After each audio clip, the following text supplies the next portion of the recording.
Our next guest, he is a host on SiriusXM for NBA Radio, and he's also the television analyst for the New Orleans Pelicans, former NBA player Antonio Daniels here on 95.7 The Game. Thanks for joining us, Antonio. How you doing tonight? Antonio, do we have you there? Yeah, I'm sorry. I am truly blessed, fellas. Thank you guys for having me. Yeah, no problem. Let's discuss this. Come on now. Let's get to it. Let's discuss this. Well, let's get into it because I feel like the Pelicans done shot their wad last night. 57% from the floor. You put a $135 on the wounded Kings. Is that all you've got, Antonio? Oh, it remains to be seen. We shall see. I'm not much a trash talker, Dibs. That's not really my thing. That's not really my thing. But we shall definitely see. The thing that you've seen about this Pelicans team throughout the course of this season is it's a better road team, similar to the Golden State Warriors. They're a better road team than they are at home, which is weird for a young team because generally young teams and role players tend to play better at home. But for some strange reason this year, the Pelicans have excelled in a hostile environment. And, tonight will be another one of those environments. So we'll see what happens. Pelicans have played some really good offensive teams, and they're second in the league defensively since the break. What's been the key to their D? They have really good – okay, I'll say this first and foremost. With the Stars, they bought in. Zion and B.I. have bought in defensively. And I'm not talking about the highlights. Like you saw the other day against the Phoenix Suns where Zion's getting violent blocks. Not that. I'm talking about the buy-in to be willing to sit down and move your feet defensively. They bought in. But with that being said, they also have really good point-of-attack defenders. What I mean by that, Herb Jones is first team all defense. Dyson Daniels is a heck of a defender. Jose Alvarado is a heck of a defender. Najee Marshall is a heck of a defender. Think about what the stats that you just said. They're second in defense since the All-Star break. Think about it. You're second in defense with 0 rim protection. So that says a lot about your perimeter defense and your point-of-attack defenders on this roster. They have no rim protection whatsoever. It's not like you got Chet Holmgren back there or Jared Allen back there or Victor Wembanyama back there. Their centers are anchored. Larry is an undersized center. Kobe Zeller is anchored.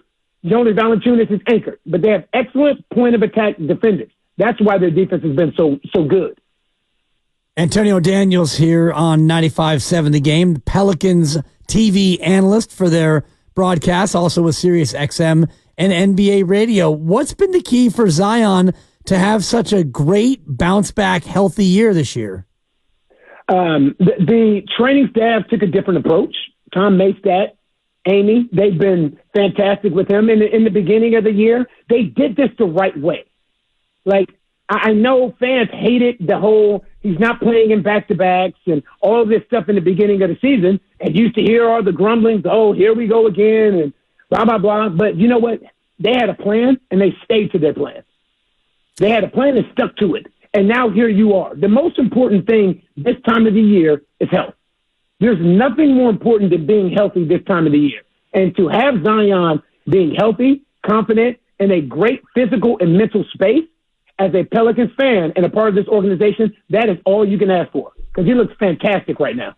I love Trey Murphy at UVA, and he's continued that success in the NBA. I was hoping the Warriors would get him in the draft. Instead, New Orleans has him, and he had 27 last night against Sacramento.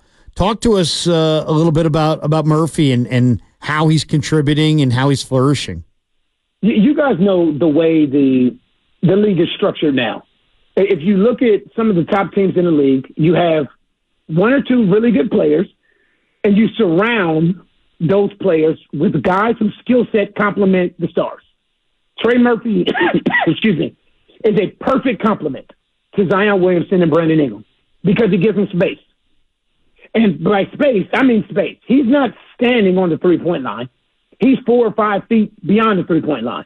Similar to Steph Curry. There are a few guys in this league that you have to, the moment that they step in the arena, they're in range.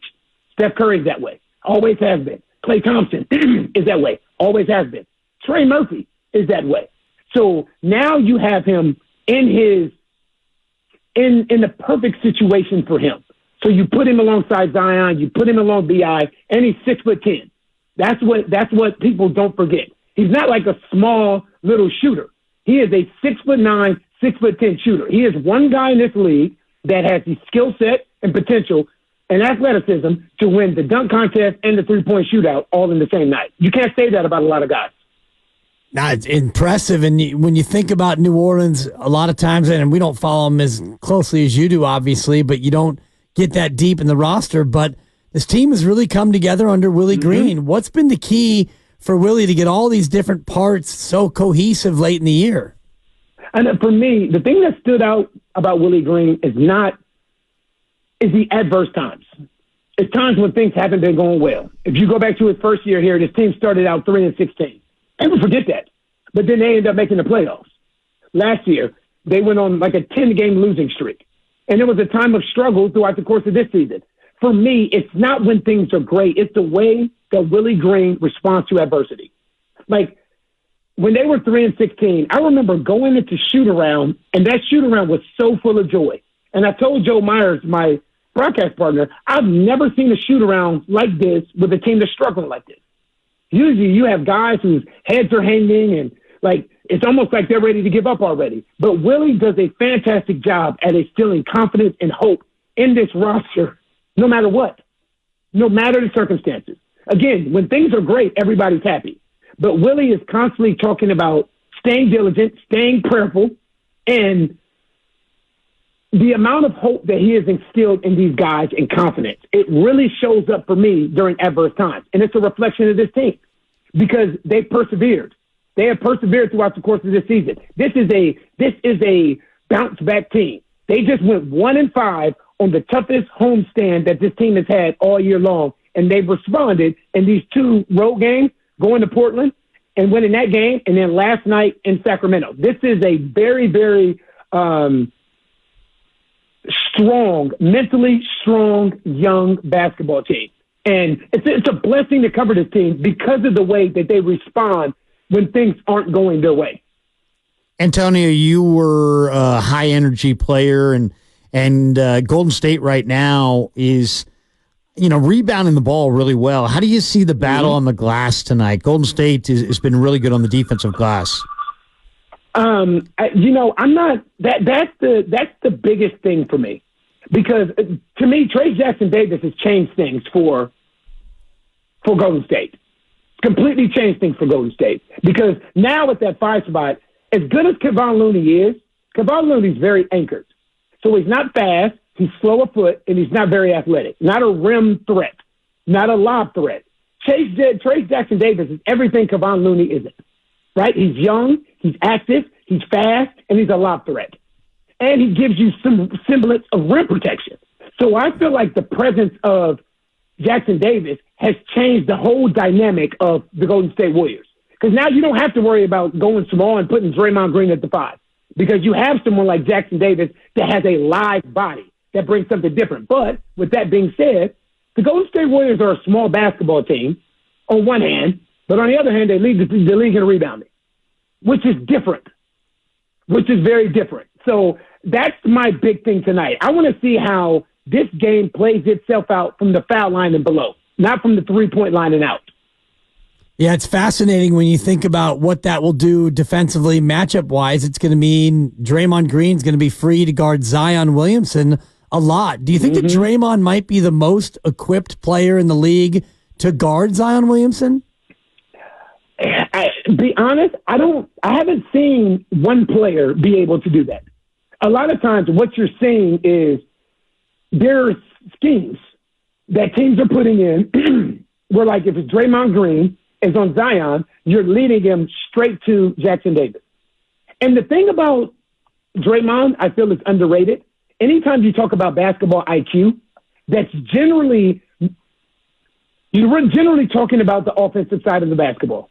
But with Draymond Green, he is so cerebral defensively. He does his homework. He understands. Like, he is the definition of a better. He does his research. He does his due diligence. He knows strengths and weaknesses, and he does a really good job at his size at position defense and also understands how to get under your skin.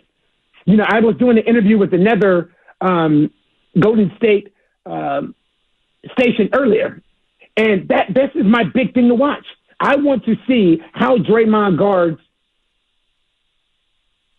Zion on one hand, and the other hand, I want to see how Zion attacks Draymond on the other hand. Ingram's a huge talent. How are the Pelicans different with and without Ingram?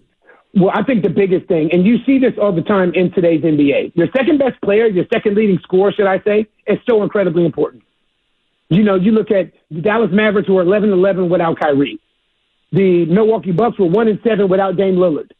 You know, prior to this week, the New York Knicks were 16-15 without Julius Randle. It's very, very tough. We saw what the Lakers did a couple of days ago without Anthony Davis versus you guys. It's tough to win without your second best player because when your leading scorer goes out the game, the offense generally runs through that second guy. So your non-Zion minutes, you know, your non-Luka minutes, your non-Jalen Brunson minutes, your non-LeBron James minutes. That's the most important time of the game. And with Brandon Ingram's ability to score, he leads this team in assists, and the gravity that he has along with him, it's a huge loss. It is a huge loss for this 12 games that he's been sidelined. I mean, you make up for it in certain areas, but you can't replace that. You can't replace 21 points a game, 6 assists per game, and the amount of gravity that comes along with your second best player.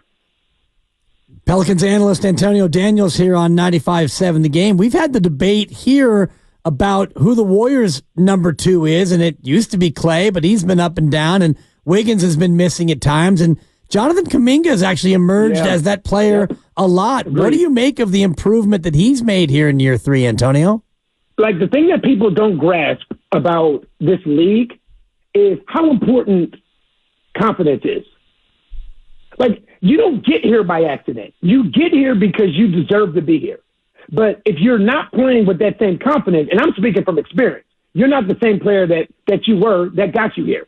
The toughest thing to translate from college or high school or whatever it may be to the pros is your confidence. That's the toughest thing to take with you. And I felt like this year, Jonathan Kuminga finally feels like Steve Kerr trusts him.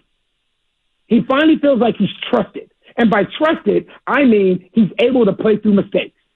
He's able to make a mistake and not look to the sideline, am I coming out? He's able to take a bad shot and not look to the sideline, am I coming out?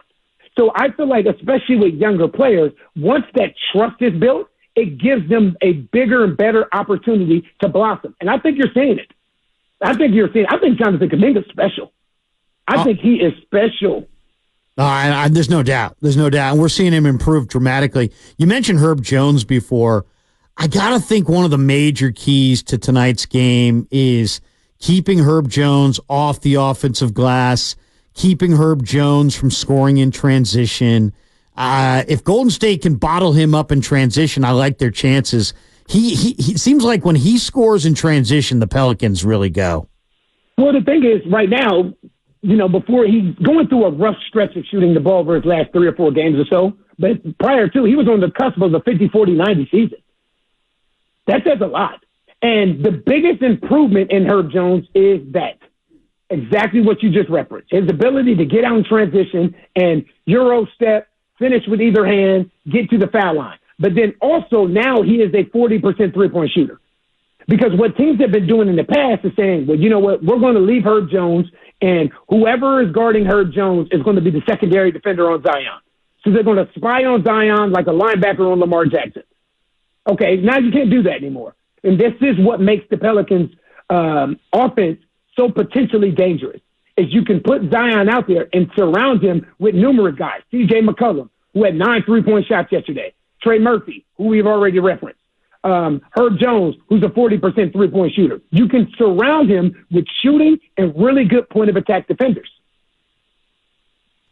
It's going to be fun to watch tonight. Antonio Daniels, TV analyst for the New Orleans Pelicans. Antonio, thanks for joining us. Enjoy the call tonight, and maybe we'll talk soon in the play-in if these two teams tangle again. I hope we don't.